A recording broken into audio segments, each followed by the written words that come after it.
ఎందుకు మనుషులండి కళ్ళ ముందున్న ప్రపంచాన్ని ప్రేమించినంతగా, ఇష్టపడినంతగా, నమ్మినంతగా కంటికి కనబడిన లోకాన్ని విశ్వసించరు.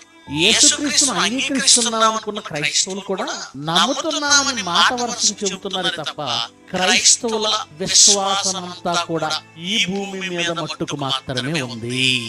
ఈ జీవితకాలం మట్టుకు మాత్రమే క్రైస్తవులు కూడా క్రీస్తును అనుసరిస్తున్నారు. ఈరోజు క్రైస్తవులు చెబుతున్న సాక్ష్యాలు కావచ్చు, క్రైస్తవులు చేస్తున్న ప్రార్థనలు కావచ్చు, చివరికి క్రైస్తవ బోధకుల ప్రసంగాలలో కనబడుతున్న అంశాలు కావచ్చు, ఏం కనబడతాయంటే ఈ 60-70 ఏళ్ల జీవితాల కొరకు మాత్రమే మాట్లాడుతున్నారు. మరణం తర్వాత మరో జీవితం ఉంది, అది నేర్పాలి.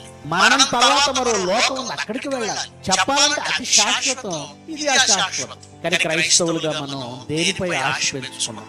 నిజంగా అక్కడ జీవితం ఉంది, అక్కడికి వెళ్ళాలని నమ్ముకుంటే ఇక్కడ ఏమున్నా లేకపోయినా పట్టించుకోం, ఇక్కడ సుఖం ఉన్నా లేకపోయినా పట్టించుకోం, ఇక్కడ అవసరం